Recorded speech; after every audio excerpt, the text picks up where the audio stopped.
Morning. As we joked around before, the snowfall indicates that May 24th weekend is upon us, and perhaps timely for us all to take a pause as we're entering what's become known as Pandexit. So we started this journey of which we label Fearlessness, not Carelessness, 6 weeks ago, and for some of us, me included, we've been in, let's just call it a retreat, more so than isolation, for as much as 9 weeks. And it's been an interesting process for me. It's an interesting process for all of us in that we've had to confront our demons, if you want to call it, our psychological demons, our awareness, our security, our understanding that, as morbid as it may sound, is that the past 8 to 9 weeks, we've been focused on the reality that if we interact with the wrong person, we can pick up a virus that can ultimately cause us not only to get sick, but to die. So that's an awful strong grounding factor. So the past 5 weeks, we've covered topics that range from being very individual to being focused on our families, to being focused on our business. And last week, we touched on our suppliers and our clients. We're switching this time and changing it up in that we are now on our way back from the experience of the past 6 to 8 weeks. I'm going to weave us as individuals, employers, employees together as we go through the next 20, 25 minutes. An interesting thing from my experience in working out in a gym, in a fitness center, is that habits get formed over a 6-week period. And by and large, we have now created new habits. Can you believe it? We've been in what people call lockdown, what I call retreat, for that amount of time. And for some of us, it's been filled with, a potpourri of emotions and concerns, and they're justified, but the concerns have been on our health and also on our wealth. And they both do a nice dance together. If we're not physically healthy, then it's going to be very, very difficult for us to be fiscally healthy. And for those of us who are owning businesses and those who are influencing other people in business, we also realize that if we're not fiscally healthy, then that also can negatively impact our physical health. What I've focused on is the untouchable, the unspoken in the past 6 weeks, and that's been a focus on emotions. And we generally in the business community don't do that. It's like a taboo subject. It's an area where, if I talk to someone and they say, I have great fear over any event, it's almost like a taboo. I love the Bell program, and I've mentioned it in the past. Their Let's Talk program is so amazing in that it focuses us on the awareness of mental health. And we're recoining mental health today to mental strength as we do physical strength. So we talk about all of these emotions, and I'll just quickly summarize them because it remains a grounding for us both 6 weeks ago when we entered this phase, throughout the past 6 weeks, and it's going to come back in our faces yet again. So we talked about the emotions, and we're going to name them, a couple of them again in a moment. We talked on them they have a choice to be a teacher or mentor to us or a jailer to us. And I can remember talking to some who were on this call today, and the fear that was experienced 6 weeks ago has been transferred into an awakening moment, an aha moment. And people have looked at their businesses, are reinventing their businesses and reinventing themselves in a very positive way. So coming out of that dark hole that we all were pushed into, we're coming out bigger, better, stronger in a lot of cases. The choice is that we took this opportunity and said, oh, this virus is here. It's going to teach me lessons. It's not going to imprison me. Another key point that we've covered back in session 1 or session 2 was that all of our emotions and all of the voices related to these emotions, when embodied, when we talk to them and understand them and experience them, transcend to wisdom. So while we pass through that fear and the anger, when we experience it and lean into it and understand it, it moves us forward. There was a quote that I picked up, I think in session 2 or 3, and I threw it out, I throw it out again, is that we have been blessed to get to experience both the beauty and the fragility of life. And coming out of that, we as human beings have to be far more appreciative of a conversation with a friend or an employee, a family member, than perhaps we were before. I think there's more value placed on the connections that we now have, even more so than what we had before. And then another important part is that we have to understand that we are not our emotions. We own our emotions. They do not own us. Thus, you are not anger, you experience anger. You are not fear, you are experiencing fear. And when you understand that and talk to it, it gives you a control, and we use the term called pockets of control. It enables you to deal with it, and from there, move yourself ahead proactively. And finally, by way of summary, and we'll say this over and over again, it is very normal for us people as human beings to be scared, to be frightened, and to be overwhelmed. So now we are returning to all these individual challenges. We just settled in. The 6 weeks have gone by. We have got our habits reformed. We are settled. We are accepting. We've got new patterns. We've got new protocols. We got new walking routines and new cooking routines. We just got into that space and place when what happens, we are now returning through Pandexit out into the world.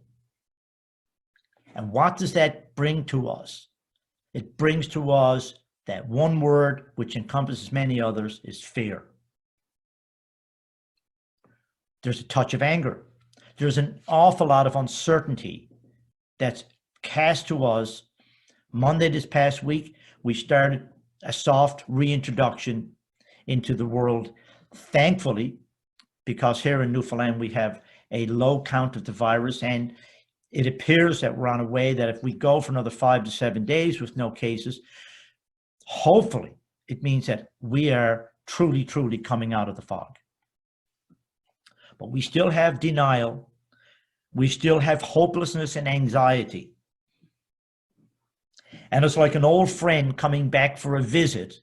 We have to go back, session 1 and session 2, and understand that all of those emotions have to be dealt with individually, collectively, employee, employer, family members, and friends. So as these emotions arise, we got to also understand, and we did this in session 3 for those who've been with me through this, and know that we went through the equivalency of a cancer patient being advised they have this massive, sad disease, 5 stages of grief. And we went through this already: denial, anger, bargaining, depression, and acceptance. And we were so comfortable the past week or so in acceptance, because we're saying, okay, we got the routines down. Okay, somebody's going to find a solution to this. Somebody's going to have a vaccine, and we're going to go back to a normal that we had before. But that's not the case. And the reality is that we're introducing, and I'll introduce this new word to you because it summarizes what I call anticipatory anxiety. And the word is trepidation. And we, all of us, even those who say we're not experiencing it, all of us are experiencing trepidation. And if you look up the definition of trepidation, it basically says it's a feeling of fear or anxiety about something that may happen. Doesn't have to happen, It may happen. And based upon that assumption, we as human beings make normally, we assume that something that's going to happen in the future is negative, not positive. That creates our worry, our stress, our anxiety, our rage, and so on. So the word anticipatory grief has now changed to trepidation, because trepidation is what we are going to live and experience for weeks and months to come. And we have to be able to talk about it, understand it, and live with it. Returning to work after a pandemic is new territory for all of us. We've not had a pandemic that we, each of us, had to deal with, analyze, work through the protocols of coming back. In order to do this properly, we have to have patience, not only with those around us, but also with ourselves. We also need to keep eyeballs on our friends and on our coworkers, employees with fellow employees, and employers on their employees. We need to keep eyeballs on each other with the lens for their emotional changes. We want to be aware of that. And at the end of this session, I'm just going to talk about 5 to 7 of the things that we should focus on, place our eyeballs on. So for those who are returning to work, we should expand that to returning to shop, returning to play, and returning to party. Because all of those factors create the social environment within which we human beings function, and they're an integral component and part of each and every one of us at different levels. So what to expect? I'll say this in a way, thankfully, we are able to learn from other parts of the world. The UK, Australia, have already started the process of returning to work, to play, and to party. Metrics, which some of us like. In the UK, 44%, 2 out of 5 people, express sincere anxiety, concern about returning to work. So the surveys are suggesting that 40 to 45% of us have trepidation about coming back into the world. 31% in rural communities are concerned about commuting to work, and up to 50 to 55% in large cities have trepidation about getting on a subway, a bus, sharing a vehicle with somebody. So we know that we're going to have to embrace trepidation as a part of our life. And in leaning into it, understanding it, sharing it with people, we will come to cope with it and move through it. Employers need to go out of their way to address safety and staff concerns. And many of us have done it at different levels. And I love picking on Dale, but Dale is gone on a scale of 1 to 10 to 12, and that she's engaged, advice and guidance focused not on profitability. Let us emphasize that, not focused on profitability, but focused on the safety of her staff. And many of us are doing the same things. I just like to point that because I know how much time and effort and focus and dedication Dale has put in, skewed to that factor, which we all need to learn from. That's phenomenal.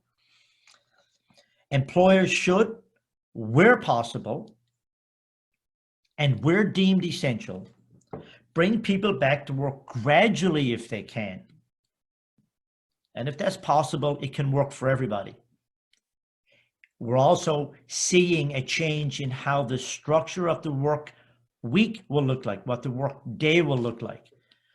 Some people are splitting their time, so some staff can work on, let's just call it a 2-shift day. Some are going to work mornings to a point, some are going to take it over. The idea is to keep the distancing there for the safety and the optics for everybody, but also to create the opportunity for continued employment. So returning is truly going to be more complicated, more unique, more, aggravating than when we initially jumped into the ditch of the COVID. Because back then we were in shock, our endorphins kicked in, and we had what all human beings have is a strong play with fight or flight. So when it happened, we were in shock, we were in fear, all of the emotions came at us. But going back, we got a whole bunch of different emotions and structures at play because we have accepted the place we are today. We had assumed there would be a final solution before we came back. We now got new fears, and the new fears are bolstered by a never-ending consumption of negative news that people have become addicted to. It reminds me of the days when O.J. Simpson was running around in a Ford Bronco. We're now, and let me just take the word we, excluding me, are following what is happening, sometimes on an hour-by-hour basis, certainly on a daily basis. We need to be very careful with that. I'm going to say employers, but I think this applies to everybody. So employers, employees, we as people, as friends, have to be aware of both the physical and the psychological health of the people we engage with, of our employees, of our friends. And that's of paramount importance, because if we lose our mental strength, then that will affect us in every single way. So coming out of this, there's essentials that are being developed by us as a society. Those essentials incorporate a new language. We're focusing more and more and more on soft skills. So the idea of being able to talk about your emotions, to be able to use life coaches, psychologists, the whole support system on the softer part of our lives, which are so personal and so important.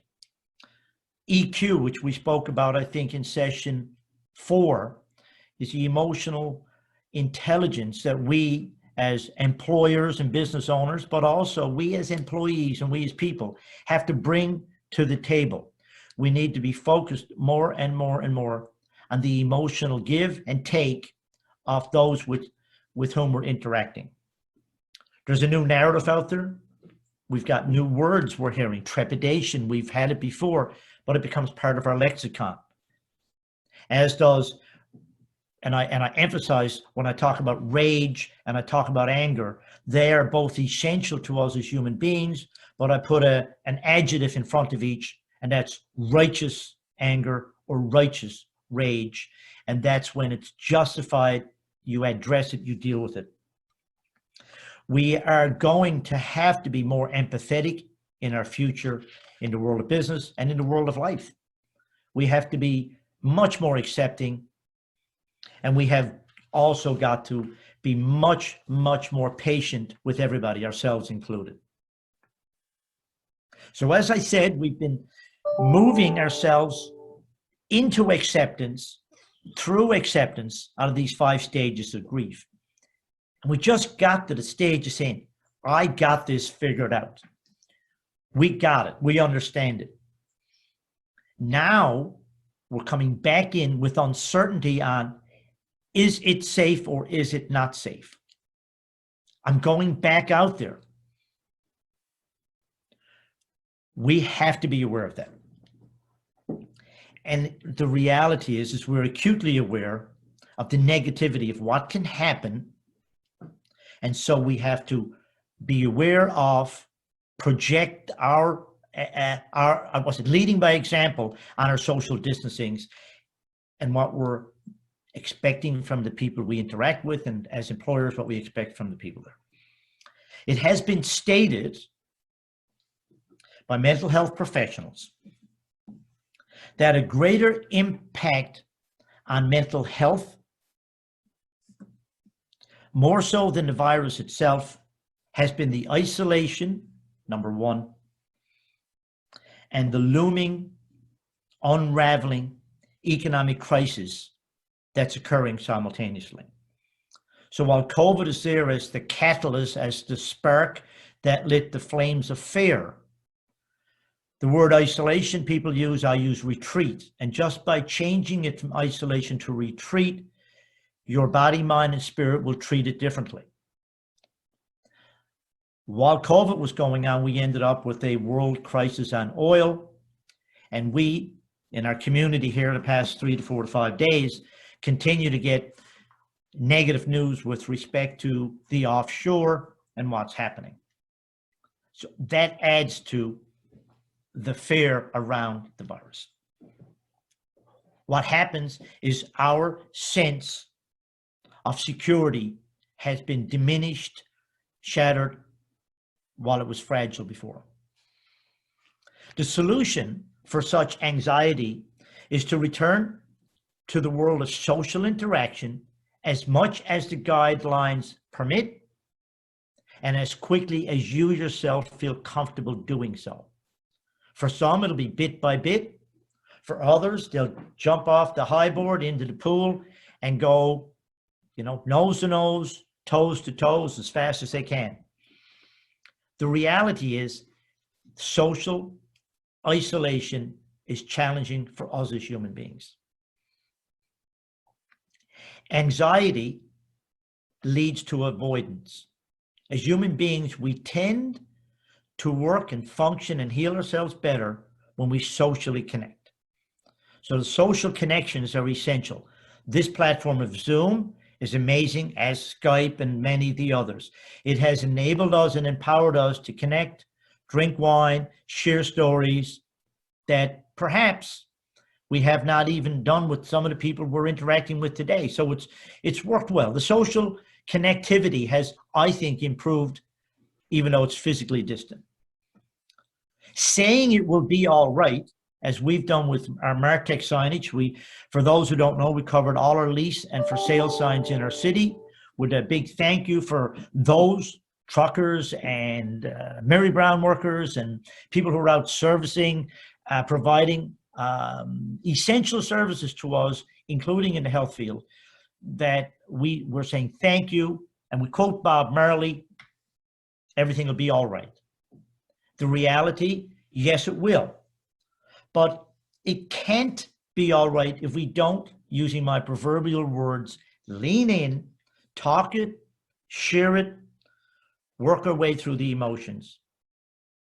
A part of that is the shame that when somebody experiences an emotion, when someone has a mental health/strength challenge, there's shame around it. And we all as a human being should be shame on us for even exercising, shame for anybody who has a psychological challenge. So we got to come out of that and remove any and all shame around it. So we simply cannot move to fix it up, because some of us will turtle, some of us will isolate, and some of us will go into an absolute total quiet zone. And while there's nothing wrong with quiet, there's nothing wrong with, as we did in session 2 or 3, mindfulness, deliberate stopping your brain, being quiet and being focused. But when someone withdraws into their self and assume they are that emotion, then we simply need to understand it cannot just be fixed up. We have to engage either professionals and or friends to talk and walk our way through it. We try to remove stress ourselves. We all can, and we all have ways of mitigating it. And whether that's a walk in the park, or I'm going to go cook my favorite meal, or I'm going to sip gently on a glass of wine rather than a bottle of wine. We've engaged with our clients. We've talked on it over the past. We've talked on the suppliers. We have to have elasticity in our lives. We have to put patience in our lives. We have to understand that deadlines today have to have elasticity to them, given the very nature. As we talked last week, if I expect my suppliers to provide me with something today and they're working with 1/3 staff, then I'm being a very unreasonable person. There's 2 essential things that we need to be doing as employers with our employees. Number 1 is communicate. Communicate frequently, communicate openly, communicate honestly. Be available for Q&As all the time. If you don't know the answer to a question that's posed, very clearly say, I do not know the answer to that question, but I will seek it and get back to you and do that. So on communication, the words are more, open, honest, empathetic, and as critical as learn to listen. And that engages active listening, and that brings us into the EQ component again. The other one is to host open meetings. And that's dynamic in its own right. COVID should not have brought that to us, but have meetings, and on this platform or live, that are virtual, that have no agenda, they got no order of business, and they don't connect on work. They're about us as a people, and whether that's us as a team inside of ABC company, or us as a family unit, us as a group of friends. Open, talk about whatever. And it's as important to talk about somebody's family as it is to talk about the deadline on producing a financial statement. More so now than ever. Coming to a close. I mentioned earlier that we as individuals, as employers, employees, need to look for signs of emotional impact as we're pandexiting, as we're coming back into the world. So some of these, and we can all make our own lists, but some of these look like and feel like the following. Changes in performance and productivity. Obviously, if we see somebody is slipping and falling and dropping, then we may want to engage more so with empathy to make sure everything's okay. And conversely, by the way, people act and react different ways. Enhanced productivity, non-stop work, permanent work, excessive working, 10 to 12 hours a day is also a sign of emotional impact. Somebody is burying themselves in their work and perhaps not getting inside and dealing with the various reasons for the trepidation and fear. Missing deadlines, okay? Taking longer to process than normal. That can be identified in either communication or in the process. If somebody's performing a service that normally takes an hour and it takes an hour and a half, again, it's just a matter of their cues, look at them as clues, and engage. Frequent sick calls, obviously. If somebody, once we start returning to work, are calling in sick or leaving work early, those types of things are serious clues. And they're not to be taken, and you don't take and spank your employee for this. The idea of this is to come at it with an open mind, an open heart, and an open soul, and just inquire gently.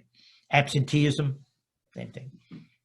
Increase in irritability and anger at work, where it was not normal. And some people generally have that as a personality trait. But generally speaking, if there's a change in that, difficulty in concentrating, a loss of focus.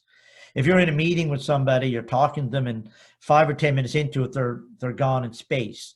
You know, stop your conversation, draw it back to the present moment, and try to engage on what's happening. Hampered decision-making, or decision-making that looks erratic or absolutely wrong from a person who was a wizened soul and could make good decisions. When you see people pulling back from work teams or pulling back from social engagements at work when they had normally done that. So we're looking for changes, not a pattern whereby somebody is an introvert and never ever appeared at a social function, not an issue. But when you take your extrovert, party animal, who disappears, then there's an issue. And anybody who is experiencing a difficulty in a change in a routine, and we are all going to change our routine. We are moving ourselves to a new normal. Like in the note that I put out to some for this session, I used the term that our new normal will be redefined, repurposed, and repositioned. And that is what we will do. We will cast ourselves a place and space of new normalcy. So when you see someone having difficulty with changes in routine, that too is another signal that you may want to engage. I got two other comments, one of which I'm going to invite Gloria, if she's on the line. Like, we need to know that there are resources available to us both corporately and personally. Since I've been doing these 6 weeks of sessions now, I've done an awful lot of research. I've called upon my own background and my life coaching and my experiences. And I have found that the Red Cross have come out of the clutter, and they've risen in my mind of awareness, and they've created a document, and I'm going to let Gloria take a couple of minutes, if it's okay with everybody, to talk on. They've got a psychological first aid program, and to me it's spectacular. Many years ago, Gloria, before we get you unmuted, I took a course that was called Second Aid, and Second Aid was offered by a lady named Judy Fraser out of London, England. And what it was a series of sessions and awakenings, and it was focused on our soul spirit more so than our body. So second aid is as first aid is to the body, second aid was to the soul. It was pretty interesting. So Gloria, you've got psychological first aid, you got some courses in it. Can you just talk a little bit on that? If I don't know if you can unmute yourself or if we got to get Rhonda to do so. Can you hear me? Absolutely. Oh, perfect. Thank you, Charlie. These sessions are awesome, by the way. It really pulls you out of your routine and focuses you onto, I guess, yourself. So, and unfortunately, a lot of the things you're talking about, stressors and all that kind of stuff, can be confused with menopause. So, yeah. You're lucky, baby. So yeah, we do have it's a fantastic program, Psychological First Aid, and I encourage you all to go on the Red Cross website, redcross.ca, and just Google Psychological First Aid Guide. It walks you right through your emotions, how to deal with them, and there's a really brilliant self-care assessment in there, like, you know, tick the boxes kind of thing. It's eye-opening, it really is. And if you get an opportunity, we do have psychological first aid training online now because of the whole COVID world we're living in. And it concentrates on things like, there's actually 4 keys that it helps you focus on, and that's look, listen, link, and live. The look is seeing a problem, recognizing that there's a problem. Then the listening is listening for warning signs, and that can be within yourself, and it can also be within others, because it is first aid. Because first aid is all about helping yourself and also helping others with that and recognizing issues in others. The link part is finding help. So if you're feeling the stressors, if you're feeling down and out, look for the help that's out there, because there's so much help available. Don't take this on yourself. And live, it's bounce forward. Just take it all in. Do as Charlie said on many of these sessions. You are not the emotion. The emotion is, it feels like it's overtaking you, but you have the power to push that aside and to really bounce forward. And I think that's pretty well it in a nutshell for the assessment. The assessment is key. Get on there, find that guide. And I can send it to you. If anyone wants it, you can probably get my email address from, maybe Rhonda has it at Board of Trade. Copy it off an email and I can send a document to you directly. It's a fantastic document. Thank you, Gloria. And just to embellish it a little tiny bit, the self-care thing is fabulous. Everyone should do that. Just it's easy to do. Sit back and just explore it. It's like exploring yourself. There's a second piece to it that's, I think she's labeled, or Red Cross labeled, caring for others. It's, again, there's short online sessions. And the third one, which I recommend every employer take it or have someone in their organization take it, is in effect a psychological first aid. Gloria, and that's the one that's now fully online, because I think that had a classroom component at one stage. Yeah, we do have a classroom component, and we'll get back into that again. And the instructor, Jill Hunt is her name, and she's absolutely fantastic. It's a 2-day session, and all of your employees should do it because it's a whole new way of looking at physical health. And as Charlie said, we're scared a lot of times to talk about our own mental health, and others are scared to talk about it with us. So yeah, let's focus on our mental health. Yeah, thank you, Gloria. I like changing the name. Like we go in a gym and we work out. We don't work out for physical health. We work out for physical strength. And I think that I'm, as a future thinking person, going to be using the word mental strength rather than mental health, because it gives us a little different, that we can work to improve our mental strength with different processes, different awareness, different, like from mindfulness practices to all of the list of things we talked about before. So that's one resource that's available to us. Thank you, Gloria. The other, in most of our companies, we got EAP programs, employee assistance programs. And I had hoped that Cheryl was going to be on the line. She does a bunch of work for us. However, I just draw everyone's attention to the EAP process. They're programs that provide for counseling, coaching, and any of those types of supports. It's essential that we know they're available for ourselves, but also for the employees that are so critical to our businesses. Let me just close it by and then open up for some dialogue if we have it. As an employer, up until now, I think we were pretty much into a reactionary process.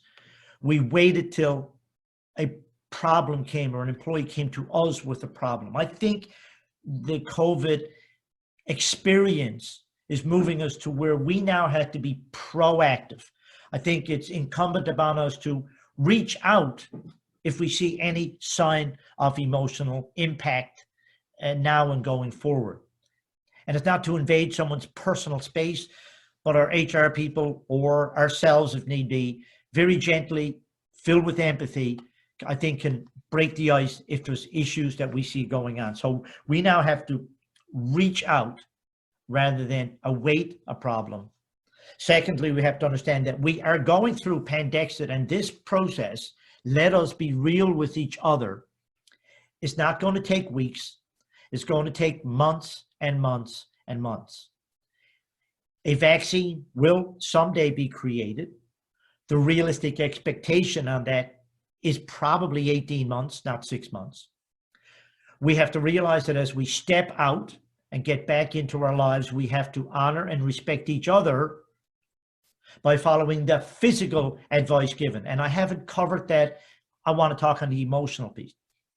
But the physical piece that we as employers are putting in place on return to work practices are going to be the way of doing life in the future. So to wear a mask when you're in common areas, to keep your social distance, to wash your hands. I'm not going to give you the whole list because they're available for all of us. But the reality is we as employers have to keep that top of the mind awareness. We as employees keep it as top of the mind awareness, and we as individuals top of the mind awareness. So our focus going forward is going to be on both physical and mental strength. And by being full of empathy and compassion as individuals, we'll get there. Close it with that.